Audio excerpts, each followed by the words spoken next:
I'm Michelle Anderson from Holistic Harmonic Healing, and I'm really excited to be able to share with you the chime set I'm offering based off of Eric Rankin's sonic geometry information. So here's Eric Rankin. Thanks, Michelle. So about 5 years ago, I guess you could call it a download. I went into my conference room and was guided to draw some geometric shapes, and I did that. And then I was guided to write down their numerical values, and by that I mean their sum totals. So a triangle, no matter what the triangle is shaped like, it could be a perfect triangle, but you could right triangle, it doesn't matter, it will always total 180 degrees. The sum total of its three angles will always total 180. And then the last part of it was play 180 as a tone. And I'm like, well, how would I do that? But it's actually very easy to do on our smartphones now. There are tone generating apps. So I did that. I drew a triangle, I wrote down its sum total, I played it, and then, okay, I've got a tone. And on the chime sets that Michelle was talking about, 180 sounds like this. And I thought, well, whatever that did, I don't know, it was interesting, I guess.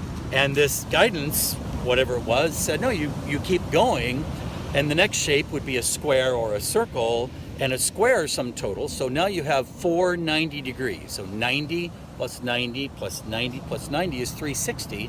That sounds like this.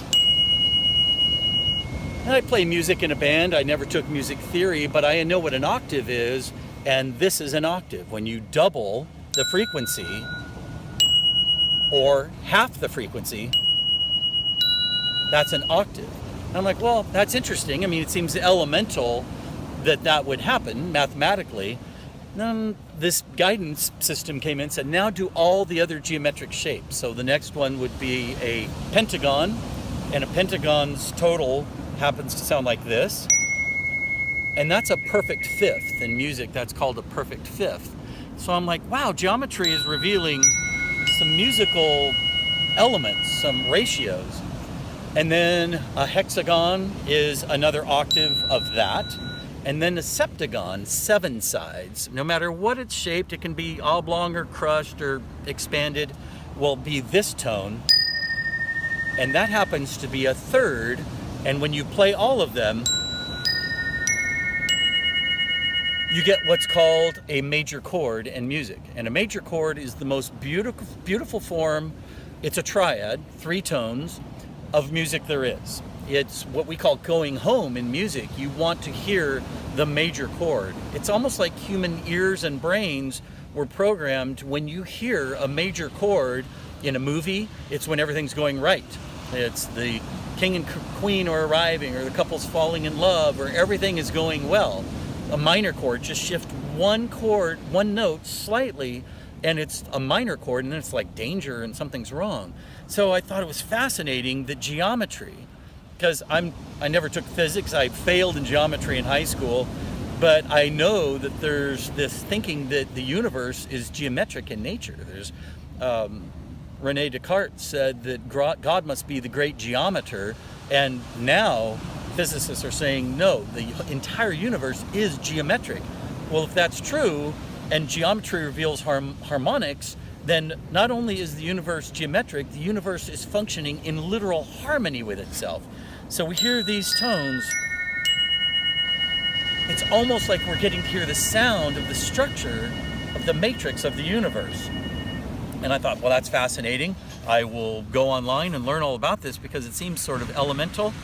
I could not find, after looking at every blog and web page and search I could find, I knew I'd even watched videos referencing geometry and frequency in the same paragraph or sentence. No one had put that connection together. And it seems like that should be thousands of year old information. And here I am credited with discovering this big connection between geometry and frequency. I get emails and calls from physicists and mathematicians almost on a weekly basis. So something is, and people are resonating. I made 2 videos called Sonic Geometry. The first one was Sonic Geometry, the language of frequency and form. The second one was Sonic Geometry, communicating with the universe, because I think that's literally what is happening, is that we are connecting. When we hear these tones, we are actually connecting with the universe, the structure of it, in a sonic way. we can play a major chord. You think, well, pianos, anything makes a major chord. That's not really true. These are mathematically perfect major chords. Perfect ratios, mathematically perfect ratios to each other. And I'm not going to get into it now, but what we've done to music is there's a system called equal temperament, and all the notes are actually fudged a bit.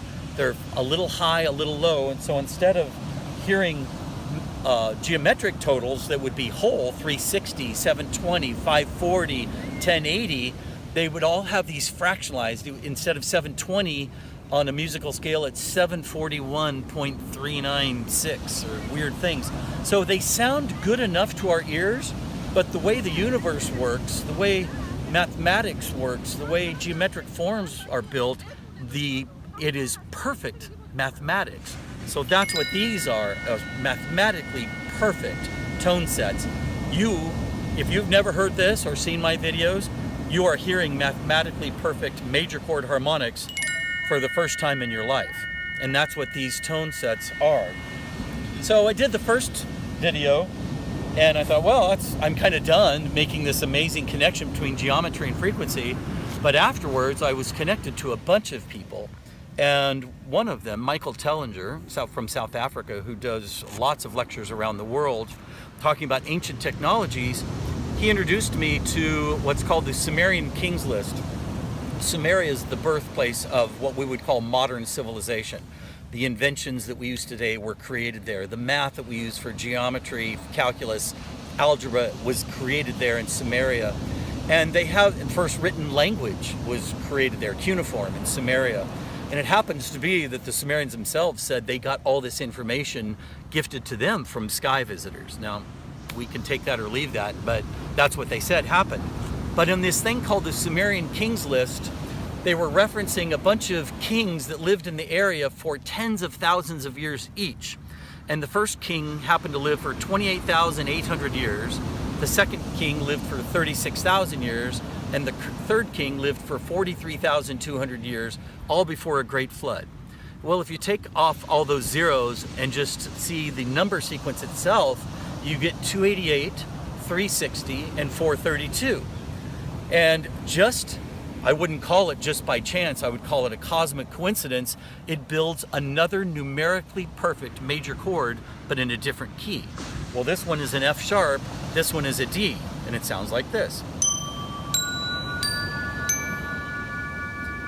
And these tones are number sequences that have been haunting humanity forever. So the first one, the root of it is 9, octave up is 18, octave up is 36, octave up is 72, octave up is 144 of this same tone. And 144, maybe you've just remembered that in the Bible. There's 144,000 chosen ones in the book of Revelation. The Great Pyramid of Giza is covered in 144,000 white casing stones. Mayan calendar, a Baktun, is 144,000 days. So what is that? And then the second tone, 36 or 360, is what we use for a circle. And then 432 is what Pythagoras discovered in his tuning system. So these are numbers, and this tone, 432, Joseph Campbell, in his world discoveries of myths from every culture around the planet, has stories incorporating 432. So it's almost like we have been given these number sequences to do something with, and the only way that these number sequences talk to each other is in the realm of frequency and harmonics. So there is this chime manufacturer that Michelle represents, and they saw my videos, and they made a chime set first based on the geometric sets. And here's a visual aid that I did not use, but geometry. So here's a triangle, a single triangle in 2 dimensions would be 180. No matter what it looks like, the 3 angles will always total 180. So here's we have 180, and then 180 again, 180 again, 180 again. That would be 360 plus 360, 720. Double it is 720. So right here we have 720. Double this again, you get 1440. Start seeing all these numbers that we recognize. So we've been doing this now, playing these frequencies. We've played them for whales and dolphins. They will actually stop and listen We have these giant speakers that we play through a boat, through the hull cavity of a boat. They will actually stop and hang with us motionless while we're playing these frequencies. People have talked about receiving a healing, people with migraine headaches, as they hear these tones. There's something definitely going on, and I have to believe this is a gift set for us to eventually put puzzle pieces together, employ this technology as frequency, expose ourselves to numerically perfect harmonics. Here's one last thing, a pine cone or anything, a pineal gland in your head. When you see a swirling pattern, when you see a spiral, the first 6 steps of that spiral will reveal the same exact numerically perfect major chord. So 1 and then 1 and 2 and 3 and 5 and 8. Doesn't matter what number you start with. You can start with 1, you can start with 144. You will get the first, out of a seed, the first point of growth, you will get revealed in nature that same exact harmonic tone set if you were to apply the numbers of it as a sequence to frequency. So there's something going on here for sure, and the way that all these numbers talk to each other is building harmonic chords that are mathematically, numerically perfect, that we do not expose ourselves to. So if you want to hear that, feel that, not in an electrified way, not in a pre-recorded way, not through iTunes or something else, you just want to hear the live active vibration, there's very few ways you can do that. A crystal bowl would not do it because it oscillates between the first and the fifth and overtones. A chime like this that has been perfectly tuned is one of the few ways that you can hear those perfect tones. So I would recommend, I have both tone sets, chime sets myself. I would recommend getting at least one, playing it every day, see what it does after a month or two. Just make it a part of your daily ritual, and let us know what you think.